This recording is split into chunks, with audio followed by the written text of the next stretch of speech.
ಏನು ತಿರುಪತಿ ದರ್ಶನ ಮಾಡ್ಬೇಕಂದ್ರೆ ಹೆಂಗೆ 7 ವಾರಗಳಿರುತ್ತೆ. ಇಲ್ಲೂ ಕೂಡ ಕ್ಯೂ ಹೌದೌದು, ಅಷ್ಟು ವೇಟ್ ಮಾಡಬೇಕು, ಅಷ್ಟು ಜನನ್ನ ಅದು ವಾರಗಳನ್ನ ದಾಟಿ ಹೋಗ್ಬೇಕು. ಜನ ನಿಮ್ಮನ್ನ ಸೀರಿಯಸ್ ಆಗ್ತಾರೆ.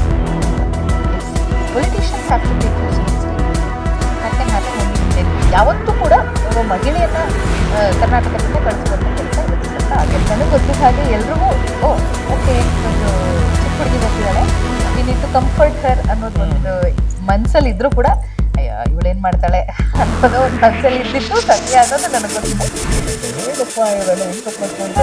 ನಾವು ನೋಡ್ತಾ ಇದ್ದೇವೆ ಮನೋಬಾಹುಬಲಿ, ಅದು epic actually. Epic. As a journalist, ಡೆಲ್ಲಿಯಿಂದ ನೀವು ಕರ್ನಾಟಕನ ಯಾವ ತರ ನೋಡ್ತಾ ಇದ್ರಿ? ಕರ್ನಾಟಕ ರಾಜಕಾರಣವನ್ನ ದೆಹಲಿಯಿಂದ, ಕರ್ನಾಟಕದಲ್ಲಿ ಇಟ್ಕೊಂಡು ನೋಡೋದು ಬೇರೆ, ಡೆಲ್ಲಿಲಿ ಇಟ್ಕೊಂಡು ನೋಡೋದು ಬೇರೆ. ಯಾವ ತರ ನೀವು ಅದನ್ನ ವಿಶ್ಲೇಷಣೆ ಮಾಡೋದಾಗ್ಲಿ ಅಥವಾ ಇನ್ನೊಂದೇನೋ ರಿಪೋರ್ಟ್ ಮಾಡೋದಾಗ್ಲಿ ಯಾವ ತರ ಮಾಡ್ತಾ ಇದ್ರಿ? ವಿಶ್ವನಾಥ್, ನನಗೆ ಯಾವಾಗಲೂ ಕೂಡ ಅನಿಸ್ತಾ ಇದ್ದಿದ್ದಂಥದ್ದು, ದೆಹಲಿ ಅನ್ನುವಂಥದ್ದು ಇಟ್ಸ್ ದಿ ಅಲ್ಟಿಮೇಟ್. ನಮ್ಮ ದೇಶದ ರಾಜಧಾನಿ, ಸುಪ್ರೀಂ. ನಮ್ಮ ದೇಶದಲ್ಲಿ ದೆಹಲಿಗೆ ಮಿಂಚಿದ್ದು ಇನ್ನೇನೂ ಇಲ್ಲ. ಸೊ ಯಾರ ಪದವಿ ಬೇಕು ಅಂದ್ರೂ ರಾಷ್ಟ್ರೀಯ ಪಕ್ಷಗಳಿಗೆ ಅಟ್ಲೀಸ್ಟ್, ಅಂಡ್ ಇವತ್ತಿನ ದಿನ ಪ್ರಾದೇಶಿಕ ಪಕ್ಷಕ್ಕೂ ಕೂಡ ಅದೇ ಪರಿಸ್ಥಿತಿ. ಯಾಕೆಂದ್ರೆ ಯಾವತ್ತೂ ಕೂಡ ಪ್ರಾದೇಶಿಕ ಪಕ್ಷ ಕಳೆದ 20-30 ವರ್ಷಗಳಿಂದ ಕರ್ನಾಟಕದಲ್ಲಿ ಸಂಪೂರ್ಣ ಮೆಜಾರಿಟಿಯನ್ನ ಬಂದಿರುವಂಥದ್ದು ಇಲ್ಲ, ಗೆಲುವು ಪಡ್ಕೊಂಡಿರುವಂಥದ್ದಿಲ್ಲ. ಸೊ ಎಕ್ಸ್ಕ್ಯೂಸ್ ಮೀ, ಯಾವಾಗ ನಾನು ದೆಹಲಿಯಲ್ಲಿ ಕೆಲಸ ಮಾಡೋದಕ್ಕೆ ಶುರು ಮಾಡಿದೆ, ಎಲ್ಲ ಘಟಾನುಘಟಿ ಪತ್ರಕರ್ತರು, ಅವರೆಲ್ಲರ ಮಧ್ಯೆ ನಾನೊಬ್ಳು 22.5-23 ಅಂತ ಅನ್ಸುತ್ತೆ ನನಗೆ, 23 ನಾನು ಕರೆಕ್ಟಾಗಿ ಸೆಟ್ಲ್ ಆಗೋ ಅಷ್ಟೊತ್ತಿಗೆ ನನ್ನ ಪತ್ರಿಕೋದ್ಯಮದಲ್ಲಿ. ಸೊ ಯಾರೇ ನಿಮಗೆ, ನಾನು ಬೆಂಗಳೂರಿನಲ್ಲಿ ಹೋಗಿದ್ದೀನಿ, ನಾನು ಮುಖ್ಯಮಂತ್ರಿಗಳ ಕಚೇರಿಗೆ ಹೋಗುವಂಥ ಸಂದರ್ಭದಲ್ಲಿ ನಾನು ವಿದ್ಯಾರ್ಥಿ ಸಂಘಟನೆಯಲ್ಲಿ ಇದ್ದಾಗ. ಸೊ ಆ ಸಂದರ್ಭಗಳಲ್ಲಿ ನಾನು ರಾಜಕಾರಣಿಗಳನ್ನ ಅವರ ಆಕ್ಸೆಸ್ ಹೇಗಿರುತ್ತೆ ಅಂತ ನೋಡಿದ್ದೀನಿ. ಏನು ತಿರುಪತಿ ದರ್ಶನ ಮಾಡ್ಬೇಕು ಅಂದ್ರೆ ಹೆಂಗೆ 7 ವಾರಗಳಿರುತ್ತೆ, ಇಲ್ಲೂ ಕೂಡ ಕ್ಯೂ. ಹೌದೌದು, ಅಷ್ಟು ವೇಟ್ ಮಾಡ್ಬೇಕು, ಅಷ್ಟು ಜನನ್ನ ಅದ್ ವಾರಗಳನ್ನ ದಾಟಿ ಹೋಗ್ಬೇಕು. ಸೊ ಅಲ್ಲಿ ನಾನು ನೋಡಿದ ತಕ್ಷಣ ಇದೇನಪ್ಪ, ಎಲ್ರು ಇಷ್ಟು ನಾರ್ಮಲ್ ಆಗಿ ಮಾತಾಡಿಸ್ತಾರೆ, ಇಷ್ಟು ಬೇಗ ಕೈಗೆ ಸಿಗ್ತಾರೆ, ಇಷ್ಟು ಬೇಗ ನಿಮ್ಮನ್ನು ಗುರ್ತು ಹಿಡಿತಾರೆ. ಅವಾಗ ನನಗೆ ಅರ್ಥ ಆಗಿದ್ದಂಥದ್ದು, ಪತ್ರಿಕೋದ್ಯಮವನ್ನ ಬಹಳ ಸೀರಿಯಸ್ ಆಗಿ, ಬೆಂಗಳೂರಿನಲ್ಲಿ ಇದ್ರೆ ಪತ್ರಿಕೋದ್ಯಮ ಮಾಡೋಕ್ಕಾಗಲ್ಲ ಅಂತಲ್ಲ, ಅಂದ್ರೆ ರಾಜಕೀಯ ವಿಶ್ಲೇಷಣೆಗಳನ್ನ, ರಾಜಕೀಯ ಪತ್ರಿಕೋದ್ಯಮವನ್ನ ದೆಹಲಿಯಲ್ಲಿ ಇದ್ಕೊಂಡು ಬಹಳ ಅಚ್ಚುಕಟ್ಟಾಗಿ ನಿರ್ವಹಿಸಬಹುದು ಅನ್ನೋದು ನನಗೆ ಅವಾಗ ಅರ್ಥ ಆಗೋಕೆ ಶುರುವಾಯಿತು. ಆ್ಯಂಡ್ ನಾನು ದೆಹಲಿ ಪ್ರತಿನಿಧಿ ಅಂತಂದ್ರೆ ಇಡೀ ದೇಶ ನನ್ನನ್ನು ನೋಡುತ್ತೆ ಅನ್ನೋದು ನನಗೆ ಗೊತ್ತಾಯಿತು. ಆ್ಯಂಡ್ ನಾನು ದೆಹಲಿ ಪ್ರತಿನಿಧಿ ಅಂದಿದ ತಕ್ಷಣ ಕರ್ನಾಟಕದ ಅಷ್ಟೂ ರಾಜಕಾರಣಿಗಳು ನನ್ನನ್ನು ಭಾಳ ಸೀರಿಯಸ್ ಆಗಿ ತಗೋತಾರೆ ಅಂತ ನನಗೆ ಗೊತ್ತಾಯಿತು. ಯಾಕೆಂದ್ರೆ ನಾನು ಇಲ್ಲಿ ಯಾವುದೋ ಒಂದು ಬೈಟ್ ತಗೊಳ್ಳೋದಕ್ಕೆ ನಾನು ಎಷ್ಟು ಗಂಟೆಗಳ ಕಟ್ಲಿಕ್ಕೆ ಕಾದಿದ್ದೀನಿ ಅನ್ನೋದನ್ನ ನಾನು ನೋಡಿದ್ದೀನಿ, ನಾನು ವೆಯ್ಟ್ ಮಾಡಿದ್ದೀನಿ. ಜನರಲಿ ಯಾವಾಗ 1 ತಿಂಗಳಾದ ನಂತರದಲ್ಲಿ ನನಗೆ ಹೇಳಿದ್ರು, if you seriously want to pursue journalism, ಬೆಂಗಳೂರಿಗೆ ಟ್ರೈನಿಂಗ್ ತಗೊಳ್ಳಿ, ಆಮೇಲೆ ಬೇಕಿದ್ರೆ ಮತ್ತೆ ನೀವು ಡೆಲ್ಲಿಗೆ ಹೋಗೋರಂತೆ, ಬಟ್ 6 ತಿಂಗಳು ನೀವು ಇಲ್ಲಿ ಕೆಲಸ ಮಾಡಬೇಕಾಗತ್ತೆ ಅಂತ ಹೇಳಿದ್ರು ನನಗೆ, ಬೆಂಗಳೂರು ಆಫೀಸಲ್ಲಿ. ಸೊ ಹಾಗಾಗಿ ನಾನು ಬೆಂಗಳೂರು ಆಫೀಸಿಗೆ ವಾಪಸ್ ಬಂದೆ. ಆಗ ನಾನು ನೋಡಿದ್ದೀನಿ, ನಾನು ರಮ್ಯಾ ಅವರನ್ನ ಒಂದು ಇಂಟರ್ವ್ಯೂ ಮಾಡೋದಕ್ಕೆ ನಾನು ಕನಿಷ್ಠ ಪಕ್ಷ ಏನಿಲ್ಲ ಅಂತಂದ್ರು ಒಂದು ಯಾವುದೋ ಒಂದು ಬುಕ್ ಫೇರ್ ಕಾರ್ಯಕ್ರಮಕ್ಕೆ ಬಂದಿದ್ರು ಅವರು.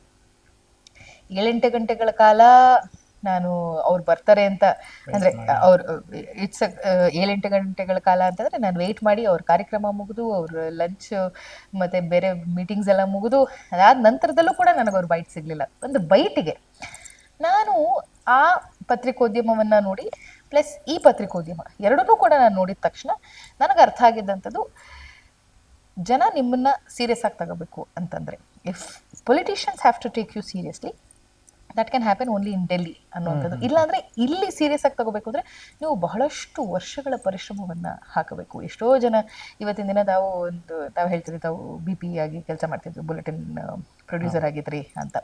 ತಾವು ಇವತ್ತು ಮೇನ್ ಸ್ಟ್ರೀಮ್ ಬರೋದಕ್ಕೆ ಎಷ್ಟು ವರ್ಷಗಳ ಪರಿಶ್ರಮ, ತಮ್ಮದು ಜರ್ನಿ ಇದೆ ಅಂತ. ಆದ್ರೆ ದೆಹಲಿ ಅನ್ನುವಂಥದ್ದು ಆ ರೀತಿ ಅಲ್ಲ. ನಿಮಗೆ ಅವಕಾಶ ಸಿಕ್ಕರೆ ದೆಹಲಿಯಲ್ಲಿ ಕೆಲಸ ಮಾಡೋದಕ್ಕೆ, you will become an overnight star if you are in the right place, if you are tapping right people. ಇಲ್ಲ ಅಂತಂದ್ರೆ ಹತ್ರಲ್ಲಿ ನೀವು ಒಬ್ಬರಾಗಿ ಅಂತ ಹೇಳಿ ನಿಮ್ಮ ಜೀವನ ನಡೆಯುತ್ತೆ. ಸೊ ನಾನು ದೆಹಲಿಯ ರಾಜಕಾರಣ ಅಂದಿದ ತಕ್ಷಣ ನನಗೆ ಅರ್ಥ ಆಗಿದೆ ಅಂತ, it's a very serious journalism ದೆಹಲಿಯಲ್ಲಿ. ಕರ್ನಾಟಕದಲ್ಲೂ ನಾನು ಮಾಡ್ತಾರೆ ಇಲ್ಲ ಅಂತ ಹೇಳ್ತಾ ಇಲ್ಲ. ಆ್ಯಂಡ್ ರಾಜಕೀಯವಾಗಿ ನಾನು ಕರ್ನಾಟಕವನ್ನ if I can make Karnataka politically, if I can break Karnataka politically, it can happen through Delhi ಅನ್ನುವಂಥದ್ದು, ಥ್ರೂ ಜರ್ನಲಿಸಮ್ ಅನ್ನುವಂಥದ್ದು ನನಗೆ ಅರ್ಥ ಆಗಿದ್ದು. ಡೆಲ್ಲಿನಲ್ಲಿ ನೀವು ಫಸ್ಟ್ ಟೈಮ್ ರಿಪೋರ್ಟಿಂಗ್ ಅಥವಾ ಇನ್ನೊಂದೇನು ಮಾಡಕ್ಕೆ ಹೋದಾಗ ಅಥವಾ ಇಂಟರ್ವ್ಯೂ ಮಾಡಕ್ಕೆ ಹೋದಾಗ ಕರ್ನಾಟಕದ ರಾಜಕಾರಣಿಗಳು ನಿಮ್ಮನ್ನು ಯಾವ ಥರ ಮಾತಾಡಿಸ್ತಾ ಇದ್ರು, ಯಾವ ಥರ ಟ್ರೀಟ್ ಮಾಡ್ತಾ ಇದ್ರು? ಯಾಕಂದರೆ ಇಲ್ಲಿ ಕರ್ನಾಟಕದಲ್ಲಿ ನಾವು ಪೊಲಿಟಿಷಿಯನ್ಸ್ನ ಮೀಟ್ ಮಾಡಕ್ಕೆ ಹೋದಾಗ ಇಲ್ಲಿ ಸಿಕ್ಕಾಪಟ್ಟೆ ಜನ ಇರ್ತಾರೆ, ಜೊತೆಗೆ ಬೇರೆ ಬೇರೆ ಪತ್ರಕರ್ತರು ಇರ್ತಾರೆ, ಎಲ್ಲರೂ ನಮ್ಮೊಬ್ಬರನ್ನೇ ಮಾತಾಡಿಸ್ಬೇಕು ಅಂದರೆ ಅದು ಅವ್ರಿಗೂ ಸ್ವಲ್ಪ ಡಿಫಿಕಲ್ಟ್ ಟಾಸ್ಕ್ ಇರುತ್ತೆ. ಬಟ್ ಡೆಲ್ಲಿಲಿ ಕನ್ನಡಿಗರು ಅಂದ ಕೂಡಲೇ ಒಂದು ಅಟ್ರಾಕ್ಷನ್ ಇರುತ್ತೆ, ಒಂದು ರ್ಯಾಪೋ ಬಿಲ್ಡ್ ಆಗಿಬಿಡುತ್ತೆ ಇಮಿಡಿಯೇಟ್ ಆಗಿ. ಯಾವ ಥರ ನಿಮ್ಮ ಮತ್ತೆ ರಾಜಕೀಯ ವ್ಯಕ್ತಿಗಳ ಜೊತೆ ನಡುವೆ ಇದ್ದಂಥ ಸಂಬಂಧ? ದೆಹಲಿಯಲ್ಲಿ ನಾನು ಏಕೈಕ ಮಹಿಳಾ ಪತ್ರಕರ್ತೆ. ಹೌದು, ಇಡೀ ದೆಹಲಿ ಮೀಡಿಯಾಗೆ ನಾನು ಕರ್ನಾಟಕ ಮೀಡಿಯಾದಲ್ಲಿ ನಾನು ಏಕೈಕ ಪತ್ರಕರ್ತೆ. ಅಂಡ್ ಯಾವತ್ತೂ ಕೂಡ ಅವರು ಮಹಿಳೆಯನ್ನ ಕರ್ನಾಟಕದಿಂದ ಕಳಿಸುವಂತ ಕೆಲಸ ಇವತ್ತಿನ ತನಕ ಆಗಿರ್ಲಿಲ್ಲ. ಸೊ ದೆಹಲಿ ಜರ್ನಲಿಸಮ್ಗೆ ಒಬ್ಬ ಮಹಿಳೆ ಪತ್ರಕರ್ತೆಯಾಗಿ ಬಂದಿದ್ದಾರೆ ಅನ್ನೋದು ಅವ್ರಿಗೂ ಕೂಡ ಹೊಸದು. ದೆಹಲಿ ಕರ್ನಾಟಕ ಭವನಕ್ಕೂ ಕೂಡ, ಬಿಕಾಸ್ ಸಾಕಷ್ಟು ನಮ್ಮ ಪತ್ರಿಕೋದ್ಯಮ is centred around Karnataka Bhavan. So Karnataka ಭವನಕ್ಕೂ ಕೂಡ ಹೊಸದು, ರಾಜಕಾರಣಿಗಳಿಗೂ ಕೂಡ ಹೊಸದು. ಸೊ ಅಲ್ಲಿ ಇದ್ದಂತಹ ಎಷ್ಟೋ ಜನ MP ಗಳನ್ನ ನಾನು ಭೇಟಿ ಮಾಡೋದಕ್ಕೆ ಹೋದಂಥ ಸಂದರ್ಭದಲ್ಲಿ ನಾನು ಹೇಳ್ದ ಹಾಗೆ ನಾನು ಭಾಳ ಚಿಕ್ಕ ಹುಡುಗಿ. ಸೊ ನಾನು ಕಾಣ್ತಾ ಇದ್ದಿದ್ದು ಕೂಡ ಹಾಗೆ. ಎಷ್ಟೋ ಜನ ಇವಳು ಏನ್ ಮಾಡ್ತಾಳೆ ಇವು ಅಂದ್ರೆ ಅವ್ರು ಹೇಳದೇ ಇರಬಹುದು, ಗೊತ್ತಾಗ್ಬಿಡುತ್ತೆ, ಇಮಿಡಿಯೇಟ್ ಗೊತ್ತಾಗ್ಬಿಡುತ್ತೆ, ಸೆನ್ಸ್ ಆಗ್ಬಿಡುತ್ತೆ. Nobody actually took me seriously. ಯಾರು ಕೂಡ ಸರಿ ಆಯ್ತು ಬೆಂಗಳೂರಿಂದ ಬಂದಿದ್ದಾರೆ. ಎಷ್ಟೋ ಜನ ನಾನು ಟ್ರೈನಿಂಗ್ ಬಂದಿದ್ದೇನೋ 10-15 ದಿನ ಇಲ್ಲಿ ಇರೋದಕ್ಕೆ ಅಂತ ಅನ್ಕೊಂಡ್ಬಿಟ್ಟಿದ್ರು ಆಕ್ಚುಲಿ. ಬಿಕಾಸ್ ನಾನು ಕೆಲವೊಂದಿಷ್ಟು ನನಗಿನ್ನೂ ನೆನಪಿದೆ. ನಾನು ಸಂಸದರ ಹೆಸರನ್ನ ಹೇಳೋದಿಲ್ಲ. ನಾನು ಮೊದಲ ಬಾರಿಗೆ ಅಂದ್ರೆ ಡೆಲ್ಲಿಗೆ ಹೋಗಿದ ತಕ್ಷಣ ಕರ್ನಾಟಕದಿಂದ ಇರುವಂತ ಎಲ್ಲ 28 ಸಂಸದರನ್ನ ಭೇಟಿ ಮಾಡಬೇಕು ಅನ್ನೋದು ಒಂದು ಸಣ್ಣ ವಾಡಿಕೆ ಇದ್ದೇ ಇರುತ್ತೆ ಎಲ್ಲ ಪತ್ರಕರ್ತರಿಗೂ ಕೂಡ, ಹೊಸದಾಗಿ ಹೋದಂಥವ್ರಿಗೆ. ಸೊ ನಾನು ಹೋಗಿ ಅವ್ರ ಇದಕ್ಕೆ ಹೋದಾಗ ಅವರು ನನ್ನ ಸಂಸ್ಥೆಯ ಬೆಳಗಾವಿನ ರಿಪೋರ್ಟರ್ಗೆ ಫೋನ್ ಮಾಡಿ ಕೇಳಿದ್ರು, ಹೌದಾ ನೀವು ಯಾರನ್ನ ಕಳ್ಸಿದಿರ ಈ ತರ ಅಂದ್ರೆ ಅವ್ರು ನಂಬೋದಕ್ಕೆ ತಯಾರಿರ್ಲಿಲ್ಲ. ಸೊ ಆ ರೀತಿಯಾದಂತ ಒಂದು ಸಂದರ್ಭ. ಅದಾದ್ಮೇಲೆ ಏನು ನಾನಿಲ್ದೆ ಅವ್ರು ಆಕ್ಚುಲಿ ಪ್ರೆಸ್ ಕಾನ್ಫರೆನ್ಸ್ ಮಾಡ್ತಿರ್ಲಿಲ್ಲ. 2-3 ಬಾರಿ ಅವರು ಒಂದು ದೊಡ್ಡ ಹುದ್ದೆಯಲ್ಲಿ it's a pride moment definitely. ಅದಾದ ನಂತರದಲ್ಲಿ ಅವರು ನಾನು ಬಂದಿಲ್ಲ ಅಂತಂದ್ರೆ ಫೋನ್ ಮಾಡಿ ಕರ್ಸ್ಕೊಳ್ಳೋರು, ಪ್ರೆಸ್ ಕಾನ್ಫರೆನ್ಸ್ ನಡೀತೆ ಮೇಡಮ್ ಸರ್ ವೇಟ್ ಮಾಡ್ತಾ ಇದಾರೆ ಅಂತ ಫೋನ್ ಬರುವಂಥದ್ದು. ಸೊ ಆ ರೀತಿಯಾದಂತ ಬೆಳವಣಿಗೆಗಳನ್ನು ಕೂಡ ನಾನು ನೋಡಿದ್ದೀನಿ. ಬಟ್ ನಾನು ಆಗ್ಲೇ ಹೇಳಿದಾಗೆ ಶುರುವಿನಲ್ಲಿ ಅಂಡ್ ನನ್ನ ಜೊತೆ ಇದ್ದಂತ ಪತ್ರಕರ್ತರು ಎಲ್ಲರೂ ಕೂಡ ಬೆಂಗಳೂರಿನಲ್ಲಿ 5-6 ವರ್ಷ ಕೆಲಸ ಮಾಡಿ, ದೆಹಲಿಯಲ್ಲಿ 5-6 ವರ್ಷ ಕೆಲಸ ಮಾಡಿ, ಕನಿಷ್ಠ ಅಂದ್ರೂ 10-15 ವರ್ಷಗಳ ಕಾಲ ಎಕ್ಸ್ಪೀರಿಯನ್ಸ್ ಅನುಭವ ಇದ್ದಂಥವ್ರು and one with all politicians.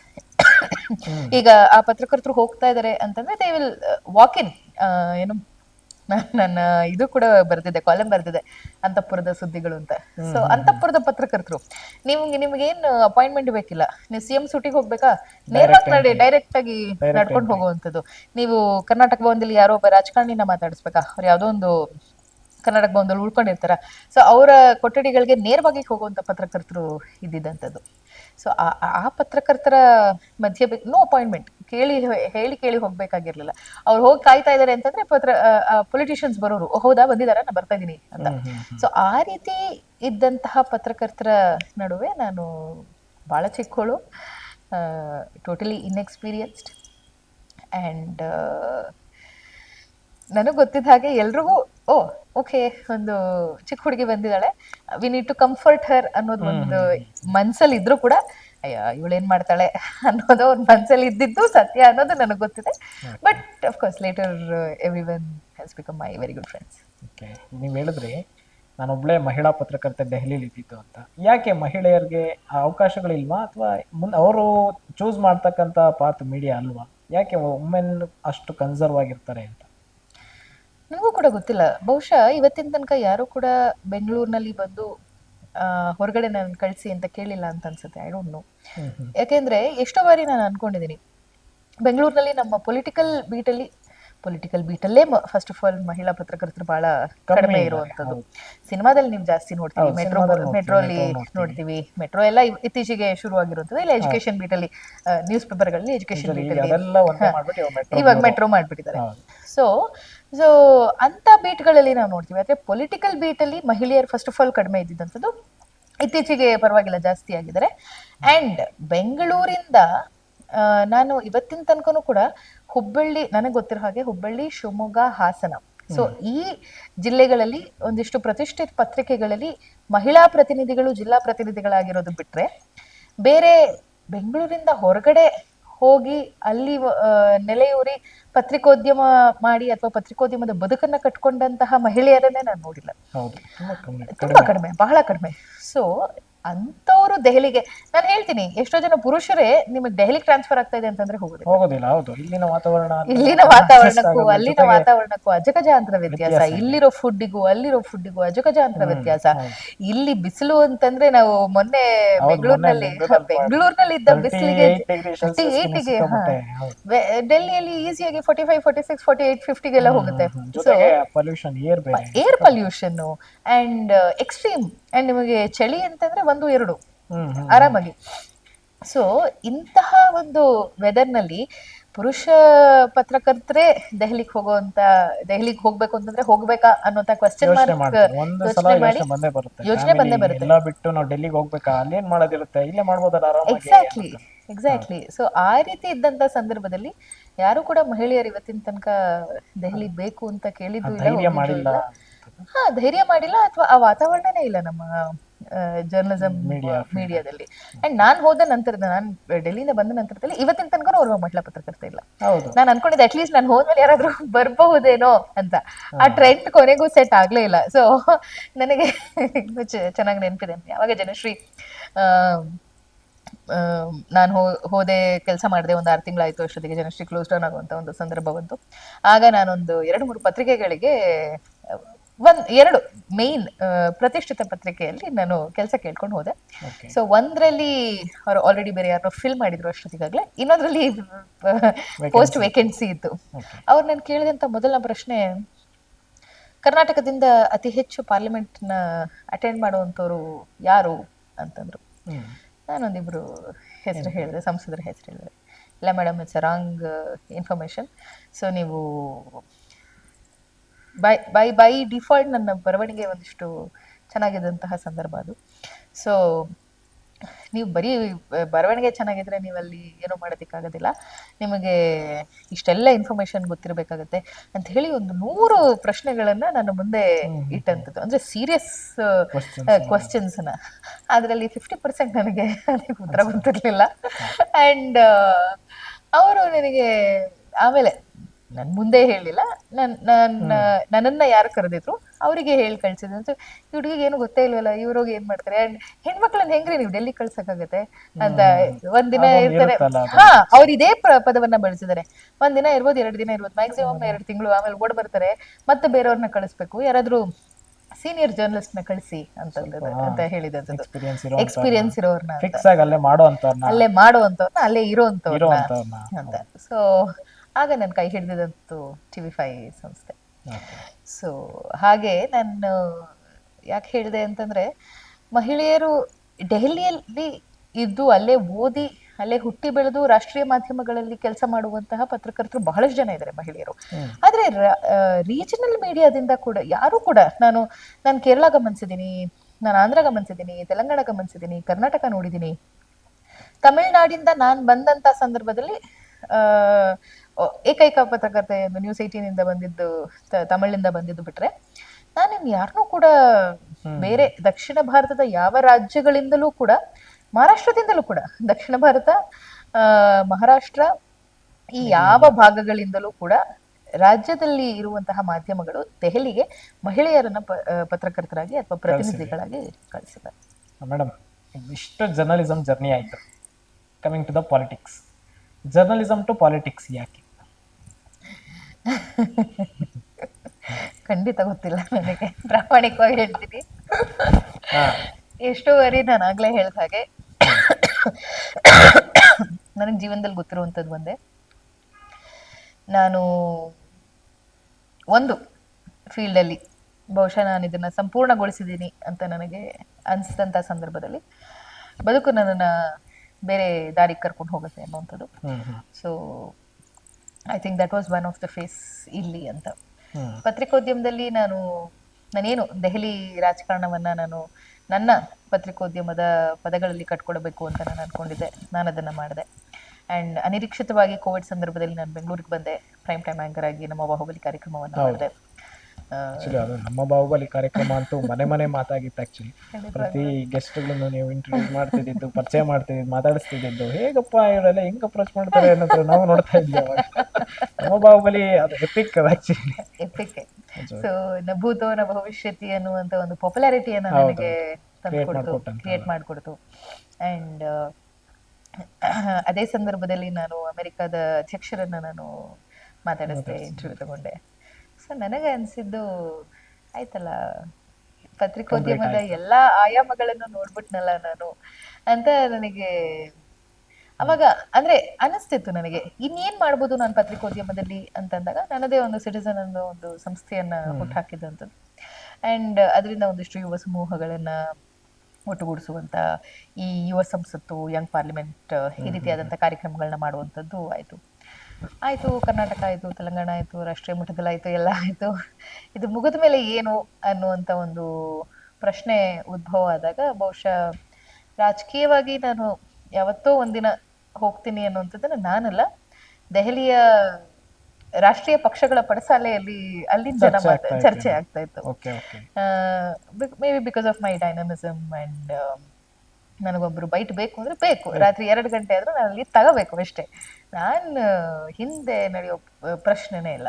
So ಈ ರೀತಿಯಾದಂತಹ ಅದೇ ಹೇಳಿದ್ನಲ್ಲ, ಇವಳೇನ್ ಬಂದ್ರೆ ಒಂದು 6 ತಿಂಗಳಲ್ಲಿ ವಾಪಸ್ ಹೋಗ್ತಾಳೆ ಅಂತ ಅನ್ಕೊಂಡವರಿಗೆ ನಾನು 3 ವರ್ಷಗಳ ಕಾಲ ಗಟ್ಟಿಯಾಗಿ ಅಲ್ಲಿ ನೆಲೆಯೂರದನ್ನ ನೋಡಿ ಎಲ್ರು ಅನ್ಕೊಂಡಿದ್ದು ದಿಟ್ಟ ಪತ್ರಕರ್ತೆ. ಮಾಡುವಂತವ್ರು ಇವರಂತೂ ಹಠ ಬಿಡೋರು ಅಂತಾರಲ್ಲ. ಅಂಡ್ ಎಷ್ಟೋ ಜನ ನನಗೆ ಆ ಸಂದರ್ಭದಲ್ಲಿ ಬಹಳಷ್ಟು ಜನ, ನಾನು ಕೇವಲ ನಮ್ಮ ರಾಜ್ಯದ ಪತ್ರಕರ್ತರಿಗೆ ಜೊತೆ ಮಾತ್ರ ಸೀಮಿತ ಆಗದೆ ರಾಷ್ಟ್ರೀಯ ಪತ್ರಕರ್ತರ ಸ್ನೇಹವನ್ನ ಬೆಳೆಸ್ಕೊಂಡಿದ್ದೆ, ಪರಿಚಯವನ್ನ, ಸಂಪರ್ಕವನ್ನ ಇಟ್ಕೊಂಡಿದ್ದೆ. ಸೊ ಅಂತಹ ಪತ್ರಕರ್ತರ ಜೊತೆ ರಾಷ್ಟ್ರೀಯ ಪಕ್ಷಗಳ ನಾಯಕರು ಹೇಳ್ತಾ ಇದ್ದಂಥದ್ದು, ಏ ಲಡ್ಕಿ ಎಕ್ದಮ್ MP ಮನೆಗೆ, MLA ಮನೆಗೆ ಅಂತ. ಸೊ ಇಂತಹ ಸಂದರ್ಭದಲ್ಲಿ ನನಗೆ ಅಫ್ಕೋರ್ಸ್ ಅವರೆಲ್ಲ ಹೇಳಿದಂಥದ್ದು ಹೌದು, ನನಗೂ ಗೊತ್ತಿತ್ತು ಯಾವುದೋ ಒಂದು ನನ್ನ ಬದುಕಿನ ಯಾವುದೋ ಒಂದು ಘಟ್ಟದಲ್ಲಿ ನಾನು ರಾಜಕಾರಣಕ್ಕೆ ಬರ್ತೀನಿ ಅನ್ನುವಂಥದ್ದು.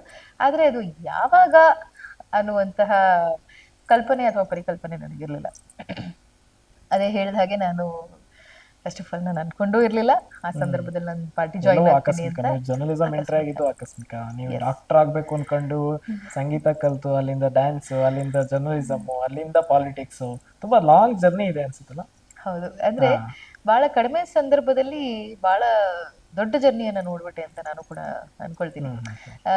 ಏನು, ನನಗೆ ನಾನು ಬಾಹುಬಲಿ ಕಾರ್ಯಕ್ರಮ ಮಾಡ್ಬೇಕಾದಾಗ ಉಪೇಂದ್ರ ಅವ್ರು ನನಗೆ ಹೇಳಿದಂಥದ್ದು, ಮುಂದೆ ಇತಿಹಾಸ ಸೃಷ್ಟಿ ಮಾಡ್ಬೇಕು ಅಂದ್ರೆ ಹಿಂದೆ ಒಂದು ಇತಿಹಾಸ ಇರ್ಬೇಕಂತೆ. ಸೊ ಹೇಳಕ್ ಒಂದ್ ಕತೆ ಬೇಕಲ್ಲ ಅಂತ. ಹಂಗ ನಾನು ಅನ್ಕೋತೀನಿ, ಪರವಾಗಿಲ್ಲಪ್ಪ, ಹೇಳಕ್ ಒಂದಿಷ್ಟು ಕತೆಗಳಿದೆ ನನಗೆ. ಸೊ 2024 ಏಪ್ರಿಲ್ 17 ರಾಮನವಮಿ ದಿನ ಮಾನ್ಯ ಮುಖ್ಯಮಂತ್ರಿಗಳು ಮತ್ತು ಉಪಮುಖ್ಯಮಂತ್ರಿಗಳು ಇಬ್ಬರು